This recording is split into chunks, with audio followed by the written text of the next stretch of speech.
जुले बच्चों, मैंने कल आपको होमवर्क दिया था। मैंने होमवर्क में आपको कहा था कि जो रिफ्रैक्शन ऑफ लाइट हमने कल शुरू किया था, तो मैंने कहा था ये रिफ्रैक्शन का जो इंट्रोडक्शन है वो आप पढ़ के आना, क्योंकि हमारे पास लिमिटेड टाइम है, इसीलिए मैंने आपको कहा था ये पढ़ के आना। शायद आप सबने पढ़ा होगा।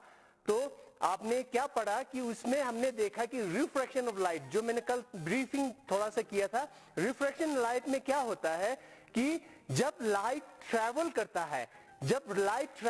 है, और वो मीडियम चेंज करता है, when light enters from one transparent mediums to other transparent medium, वहां पे थोड़ा सा लाइट रेस जो है वो थोड़ा सा बैंड हो जाता है।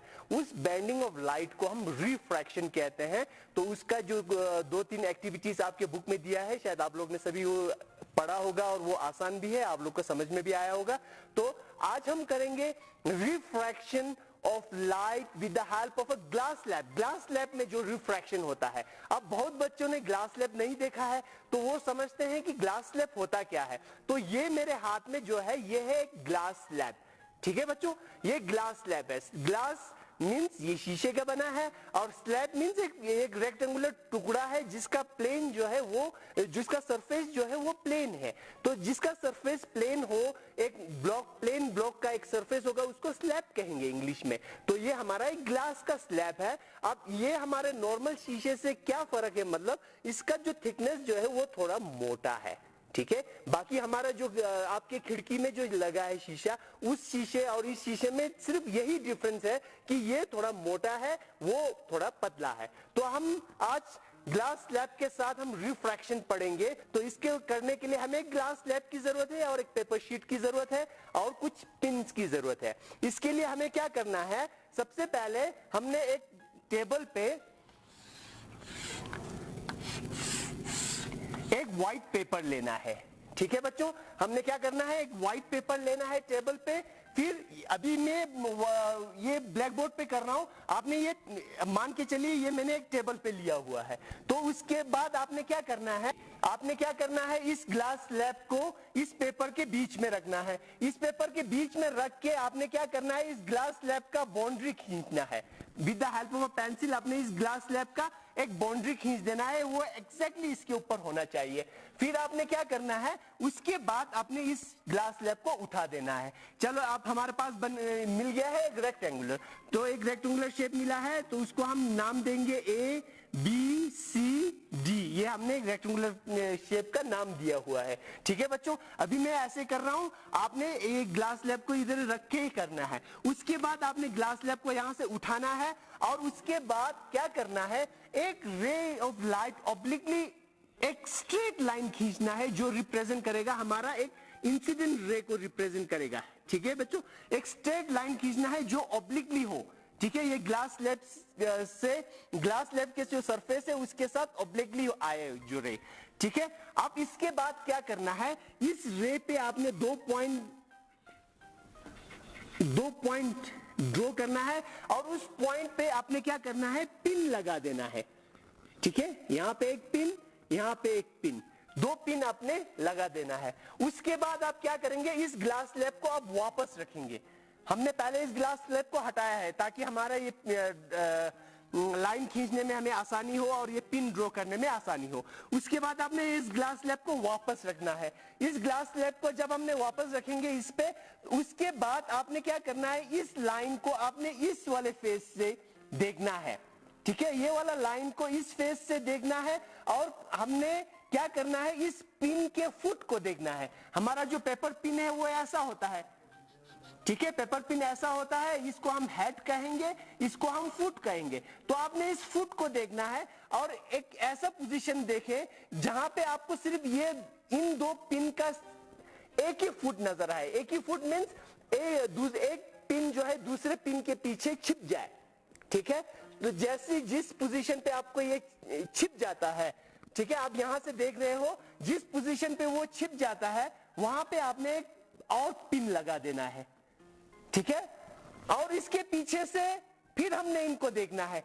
और अब जब आप यहां से देखोगे, ठीक है, जब आप यहां से देखोगे तो आपने क्या करना है, आपने अब ये 4th पिन लगाना है, और 4th पिन जब आप लगाओगे तो उसके बाद क्या होगा, ये हमारा P P3 हो गया, ये हमारा P4।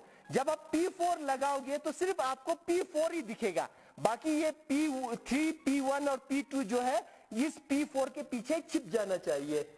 ठीक है, ये हमारा P1 है, ये हमारा P2 है, ये P3, P4, ठीक है ना, ये हमारा छिप जाना चाहिए। ठीक है, समझ में आ रहा है बच्चों? तो आपने यहाँ पे देखा, अब हमारा P4 ही नजर आ रहा है, बाकी कोई भी नजर नहीं आ रहा है।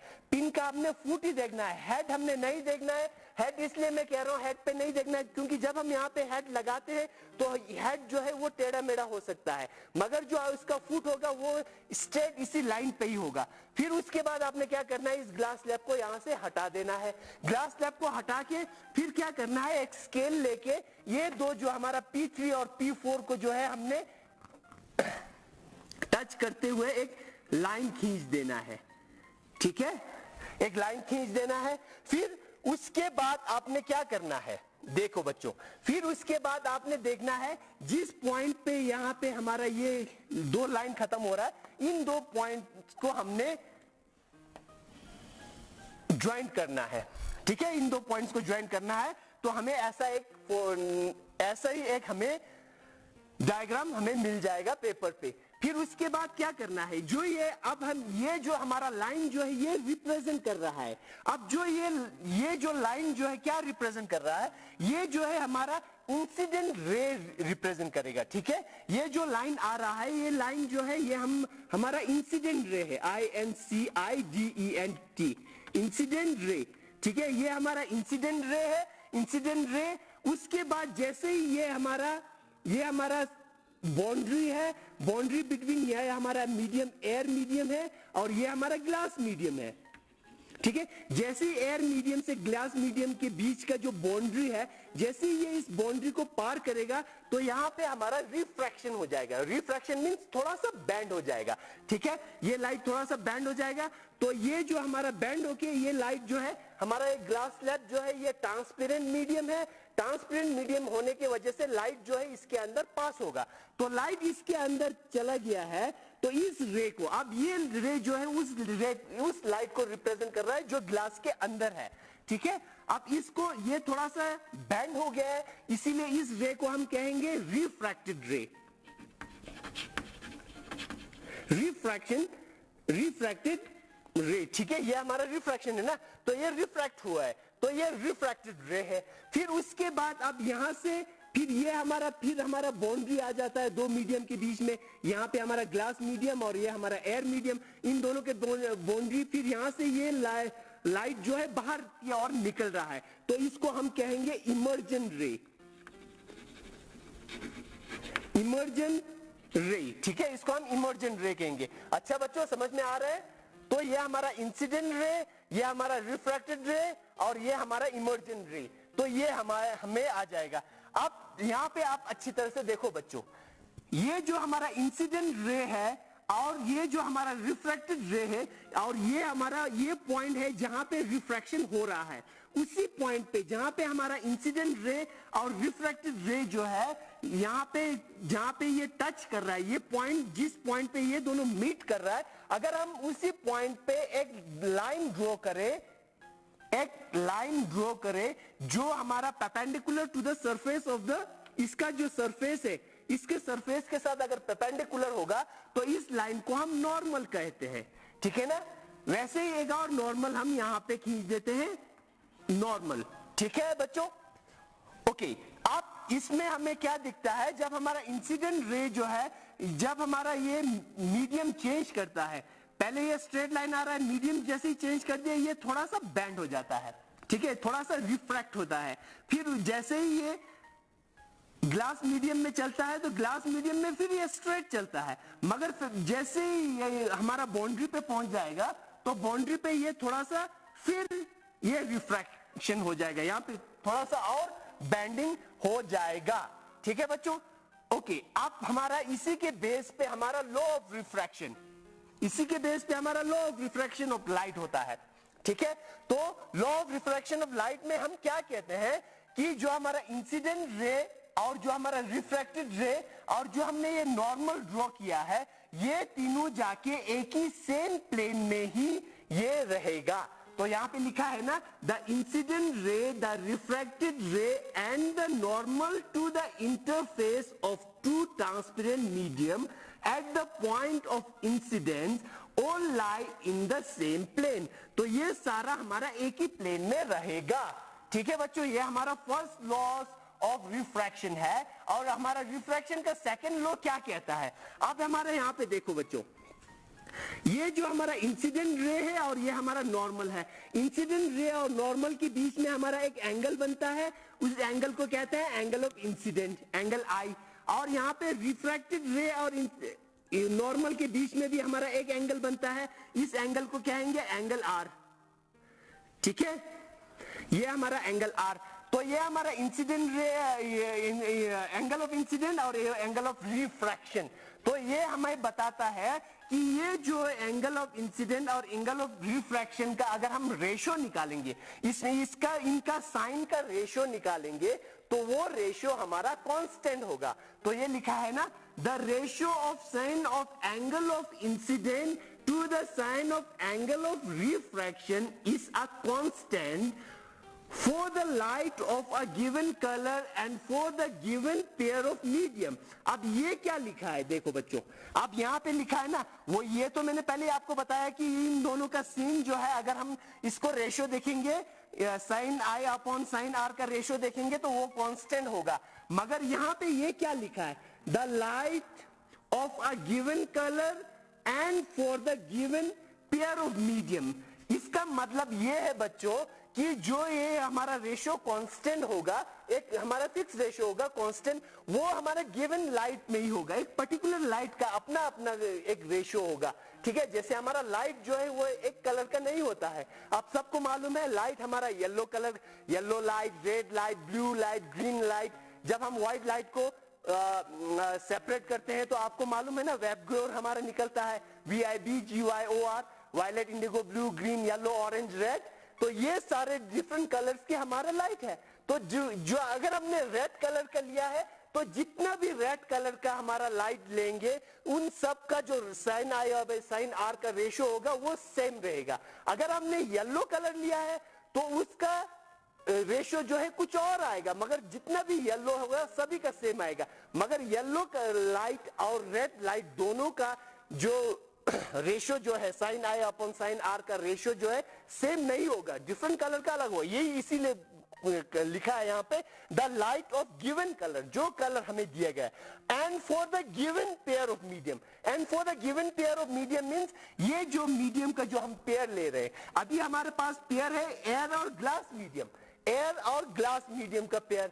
ये पेयर कुछ भी हो सकता है, मगर क्या होगा, जो दो पेयर लेंगे, दोनों पेयर जो है हमारा ट्रांसपेरेंट होना चाहिए, जिसमें लाइट पास होना चाहिए। ओपेक मीडियम की बात नहीं कर रहे हैं हम ट्रांसपेरेंट मीडियम की बात कर रहे हैं। ठीक है, तो ये हमारा पर्टिकुलर पेयर, अभी इन दोनों पेयर में ये जो रेड कलर का, अगर ये जैसे मैंने यहाँ पे लिया है, ये हमारा ग्रीन, चलो मान के चलते हैं कि ये हमारा येलो लाइट है, इंसिडेंट येलो लाइट है।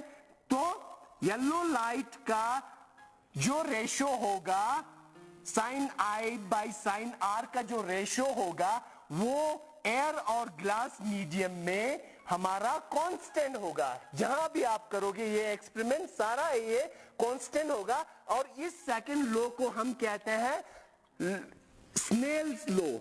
इसको क्या कहते हैं? Snell's law of refraction. अच्छा बच्चों, इसको अच्छे तरह से आप याद करना, क्योंकि आपके एग्जाम्स में पूछा जाता है what is Snell's law of reflection. तो आप कहते हो हमने तो स्नेल्स लॉ पढ़ा ही नहीं है, मगर ये स्नेल्स लॉ इस हमारा लॉ ऑफ रिफ्रैक्शन का सेकंड पार्ट है। ठीक है, लॉ ऑफ रिफ्रैक्शन का सेकंड पार्ट को हम स्नेल्स लॉ ऑफ रिफ्रैक्शन कहते हैं। इसमें मैंने कहा कि अगर आई जो है हमारा एंगल ऑफ इंसिडेंट है और आर जो है हमारा एंगल ऑफ रिफ्रैक्शन है, तो हमारा sine I upon sine R का रेशो जो है वो हमारा कांस्टेंट होगा। ठीक है बच्चों, समझ में आ रहा है? अब ये जो हमारा कांस्टेंट है, the constant value is called the refractive index of the second medium with respect to the first. अब ये जो कांस्टेंट जो है, ये अभी मैंने कांस्टेंट कहा है। कांस्टेंट मतलब यहाँ पे कुछ हमें नंबर मिलेगा, वो नंबर हमारा, उस नंबर को हम कहेंगे, एक वैल्यू मिलेगा, उस वैल्यू को हम कहेंगे रिफ्रैक्टिव इंडेक्स। अब refractive index of second medium with respect to the first medium, ये हम कहते हैं, ठीक है। ये आपको क्लियर हो जाएगा जब हम रिफ्रैक्टिव इंडेक्स पढ़ेंगे। ओके बच्चों, हम अब करेंगे द रिफ्रैक्टिव इंडेक्स। अभी हमने जब रिफ्रैक्शन किया तो हमने ये पढ़ा कि जब हमारा लाइट रेज जो है वन ट्रांसपेरेंट मीडियम से नेक्स्ट ट्रांसपेरेंट मीडियम में जब ये इंटर करता है, ऑब्लिकली इंटर करता है, तो वहां पे हमारा लाइट जो है थोड़ा सा हमारा क्या होता है, उस बैंडिंग हो जाता है, ठीक है, लाइट थोड़ा बैंड हो जाता है। अब ये हमने पढ़ा, ये हमारा रिफ्रैक्शन में हमने पढ़ लिया।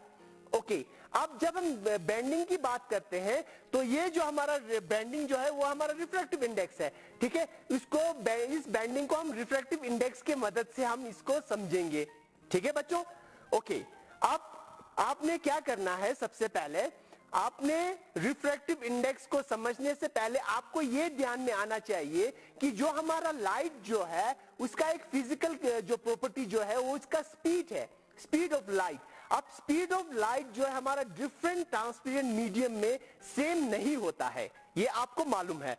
लाइट का जो स्पीड जो है जैसे ही वो अपना मीडियम चेंज करता है वैसे ही लाइट का स्पीड चेंज हो जाता है। लाइट सबसे फास्ट जो है ट्रैवल करता है इन वैक्यूम। अब वैक्यूम बोले या एयर बोले, उसमें हम लाइट जो है सबसे फास्ट ट्रैवल करता है और उसमें जो लाइट का जो स्पीड जो है, speed of light in vacuum या एयर जो भी हम मान के चले, वो है हमारा 3 × 10⁸ मीटर पर सेकेंड, ठीक है। ये हमारा speed of light in vacuum है। अब जब हम रिफ्रैक्टिव इंडेक्स की बात कर रहे हैं तो रिफ्रैक्टिव इंडेक्स हम स्पीड ऑफ लाइट के मदद से हम निकाल सकते हैं। ये कैसे निकालेंगे, जब हमें मालूम है कि जब रिफ्रैक्टिव इंडेक्स की बात हमारा हो रहा है तो हमारा जो लाइट जो है वन ट्रांसपेरेंट मीडियम से सेकंड ट्रांसपेरेंट मीडियम में वो ट्रेवल कर रहा है। तो जैसे ही हमारा लाइट वन ट्रांसपेरेंट मीडियम से second transparent medium, one transparent medium से सेकंड ट्रांसपेरेंट मीडियम में जब ये इंटर करेगा, ये लाइट जो है ये मीडियम जब चेंज करेगा, ठीक है। अब जब ये इंटर कर रहा है वन मीडियम, ये हमारा कोई और मीडियम है, ये हमारा मीडियम 1 और ये हमारा मीडियम 2। अब मीडियम 1 से मीडियम 2 में जब हम लाइट ट्रेवल करेगा तो इस लाइट का स्पीड जो है वो चेंज हो जाएगा। यहां पे इसका स्पीड कुछ और होगा और यहां पे इसका स्पीड कुछ और हो जाएगा। अब इस स्पीड के चेंज के वजह से यहां पे जो हमारा रिफ्रैक्शन होता है, ठीक है बच्चों, समझ में आ रहा है। ये जो रिफ्रैक्शन है, ये स्पीड ऑफ लाइट जो है वो चेंज होने के वजह से ही ये रिफ्रैक्शन होता है।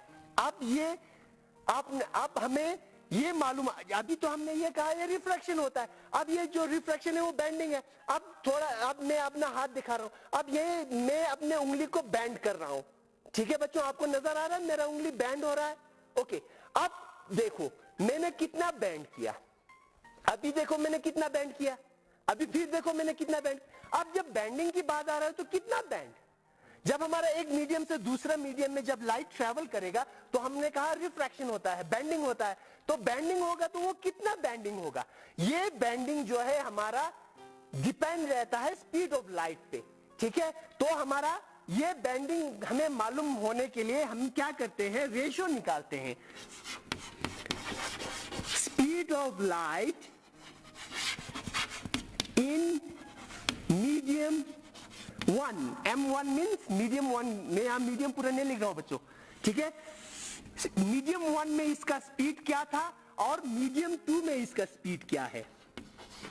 Speed of light in medium 2, ठीक है बच्चों। अब इन दोनों का जो रेशियो हमारा कुछ, ये जो हमारा speed of light in medium 1 कुछ और होगा और speed of light in medium 2 कुछ और होगा। अब जब इन दोनों का हम जब रेशियो निकालेंगे तो हमें एक वैल्यू हमें मिलेगा। सपोज उस रेशियो को हम कहते हैं रिफ्रैक्टिव इंडेक्स, जिसको हम n, स्मॉल लेटर n से रिप्रेजेंट करते हैं। अब ये जो रिफ्रैक्टिव इंडेक्स है, अब ये वैल्यू बताता है कि बेंडिंग कितना होगा। अब जब हमारा मीडियम 1 से मीडियम सेकंड में जाएगा तो बेंडिंग तो हमारा मीडियम सेकंड में हो रहा है। तो मीडियम सेकंड में जब बेंडिंग हो रहा है तो ये हमारा रिफ्रैक्टिव इंडेक्स मीडियम सेकंड की बात कर रहा है। तो medium second with respect to medium 1, तो आपके बुक में ऐसा लिखा होगा n21 is equal to speed of light in medium 1 upon speed of light in medium 2।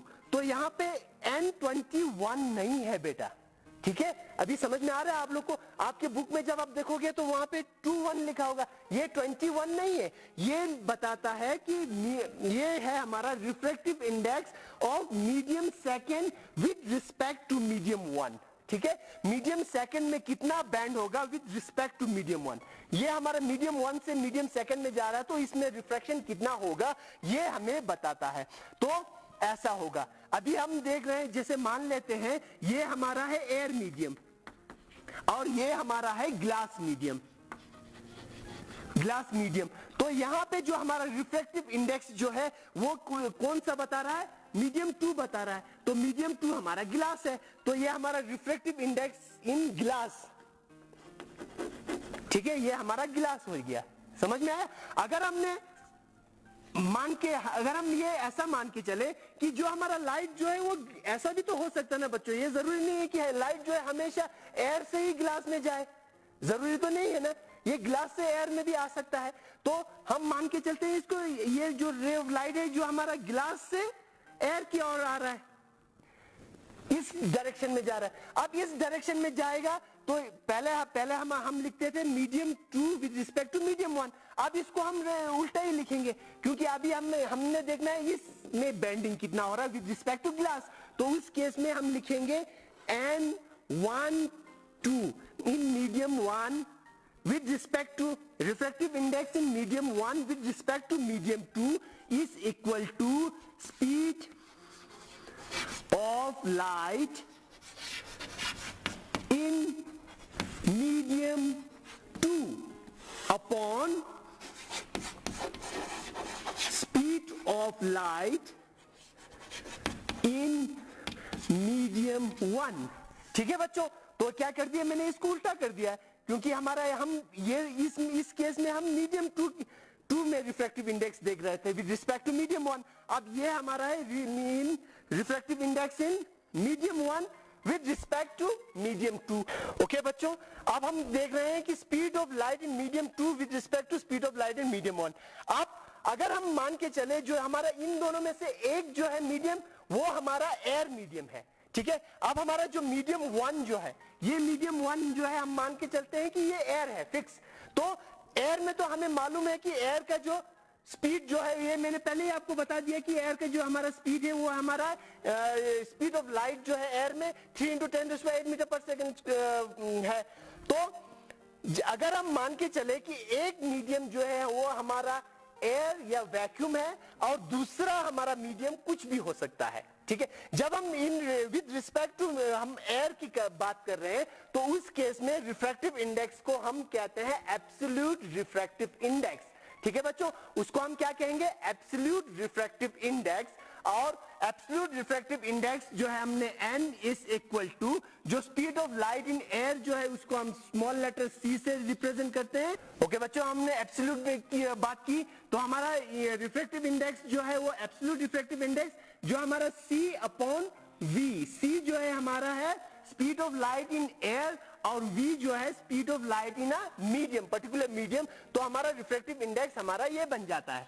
तो इस केस में हम ये है हमारा एब्सोल्यूट रिफ्रैक्टिव इंडेक्स, और एब्सोल्यूट रिफ्रैक्टिव इंडेक्स को हम क्या कहते हैं, एब्सोल्यूट रिफ्रैक्टिव इंडेक्स को हम सिर्फ रिफ्रैक्टिव इंडेक्स ही कहते हैं, ठीक है। अब जो हमारा रिफ्रैक्टिव इंडेक्स का जो हमारा वैल्यू आएगा बच्चों, ठीक है, रिफ्रैक्टिव इंडेक्स का हर एक, अब हम कंपेयर कर रहे हैं, ये रेशियो निकाल रहे हैं। जब रेशियो निकालेंगे तो हमारा रिफ्रैक्टिव इंडेक्स का कोई वैल्यू आएगा, ठीक है। जब हम एब्सोल्यूट रिफ्रैक्टिव इंडेक्स की बात करते हैं तो इसमें हमने एक चीज तो हमने फिक्स ले लिया है, एक मीडियम तो हमारा एयर है, विद रिस्पेक्ट टू हम एयर ही निकाल रहे हैं। तो विद रिस्पेक्ट टू एयर के साथ हम दूसरे मीडियम का जब रिफ्रैक्टिव इंडेक्स निकालते हैं तो उसको हम रिफ्रैक्टिव इंडेक्स या एब्सोल्यूट रिफ्रैक्टिव इंडेक्स कहते हैं।